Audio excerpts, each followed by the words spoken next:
The Dudley Jazz Fest will happen on August 20th, and to tell us about the event is one of the organizers, Fred Woodard. Thank you very much for being with us, Fred. Yeah, glad to be here. First of all, why have this event? Well, I think it's important for people to be exposed to the music, especially in my community, because going to a place like Scullers or the Regatta Bar, it's very expensive, and not everyone can afford to plop down, that's $40 or whatever to hear 45 minutes worth of music.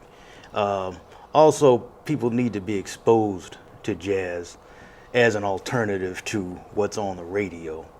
And also, it's good for the neighborhood to have an event like that so that they can take pride in their community and what's going on in the community. There were two other festivals going on yesterday, Soul in the Square and the Fort Jazz Hill. at the Fort. Yes. Yeah, Jazz at the Fort.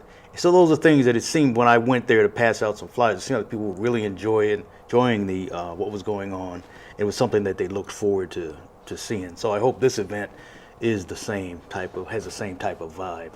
Yeah. What I also noticed too, because I was up there as well, and it's an event where you've got musicians and they know the audience. It might not be people who listen to jazz all the time, but you've got to meet them halfway. Yeah. So how do you do that?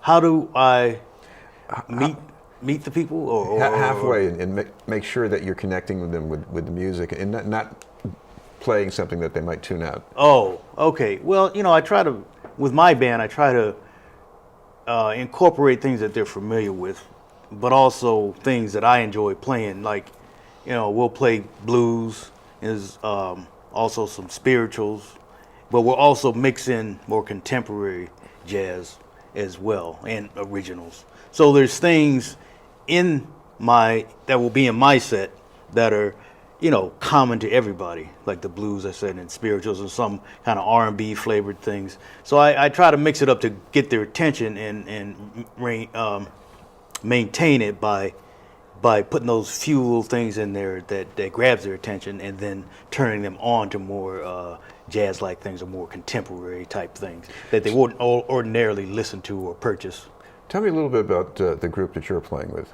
Well, it's a band I've had together for quite a while. I started leading my own bands back in 1988, and I started out with a quartet with piano, bass, drums, guitar, and then I played for a minute with a trio.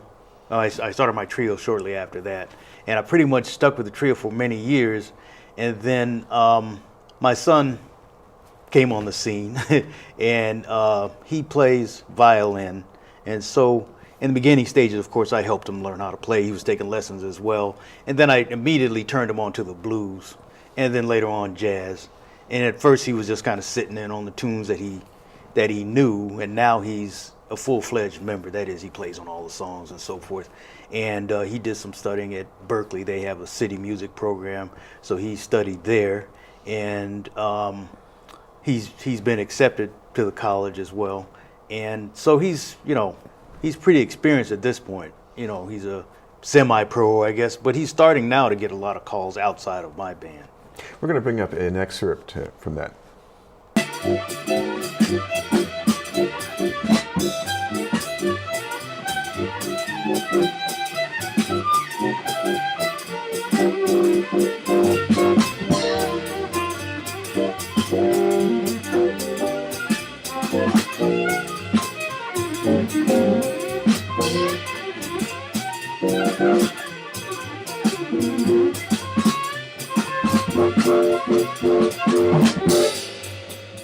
Talk about your own instrument. You're the guitar player in this group. Yes, I am. My role in the band is I'm the leader, of course. I determine the direction of the band, the repertoire, and that sort of thing. And I kind of function in two roles. I'm the leader of the band, but then there's sometimes where I'm accompanist, but I direct the traffic. I direct what's going on in the band. I set the overall tone of the band. So I do all of the writing if it's an original tune. Most of the original tunes are mine. So pretty much it's my concept, but the input is taken from other people in the band. There's the drummer, bass player, my son playing the violin. There's certain things, elements I take from them, and there's certain things that happen spontaneously that we kind of put into an arrangement. So not all arrangements are written out. We start with a simple, what we call a chord chart, or a simple lead sheet that has the melody and the accompaniment part of the chords. And then, as we play it, the tunes kind of take on a life of their own. There's certain things we may interject into the tune that become part of the arrangement. So it's a matter of listening and then just kind of following along with everybody, and then something kind of happens that sounds good, so we leave it in there. So I call it the Fred Woodard Collective, basically, because I get a lot of ideas from the other members. Plus, my son's name is Frederick, so it's kind of like very collective, a play on our names and so forth. So there was one time where I couldn't do a gig, but he could still do the gig with the group because his name's Frederick, and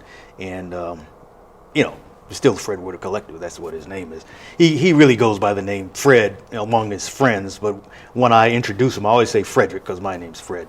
But so like I say, ideas come from all over the place. I have a bass player that's a multi-instrumentalist, and sometimes I'll have him play percussion, or he may play trumpet or what have you. So the band's pretty versatile. My drummer is a former student of mine. I teach over at the Roland Hayes School of Music, and he's was a former student in my jazz band. And then he went on, he got a scholarship at Berkeley, and he completed his studies there, and now he's working full time as a drummer. We're talking with Fred Woodard about the Dudley Jazz Fest. You've got a few other groups that are going to be playing as well. Tell me a little bit about that. Okay, well, we have the Maconda Project. They're becoming very well known in Boston and also nationwide, and they have not only local jazz musicians in the group, but also some internationally known musicians like Kuumba, Frank Lacey's playing along with them. So there's a lot of, they've been able to really make a good name for themselves and work, even though it's a large ensemble. And the leader, John Kordaleski, also helped in some ways. I sought out his expertise in forming this particular festival or planning it. And so we kept in touch. He suggested the artists that we got on the roster. We kind of went back and forth. We had to search for some people couldn't do it and so forth. So he suggested Eula Lawrence and Stan Strickland. Of course, I had considered Bill Pierce and Jason Palmer, but they weren't available. And there were some other singers I called around for. So, he helped me a lot in terms of, getting the right people and the right amount of variety in the whole presentation. So I really am grateful to his efforts. Finally, Fred, this is going to be on August 20th, a Saturday, and what time and place are we talking about? Okay, it's going to be on Saturday, August 20th at the Mary Hannon Park, and the time of the festival will be from 12 till 6. And we have an alternative site if it rains, and that's going to be at the Dudley Library.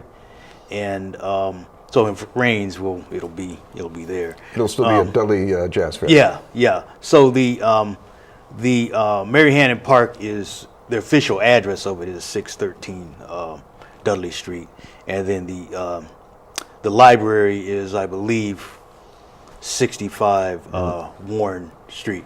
So so those two locations. Oftentimes at the Dudley Library, they have musical performance, especially the Maconda Project. That's almost their second home, or their home base in Boston.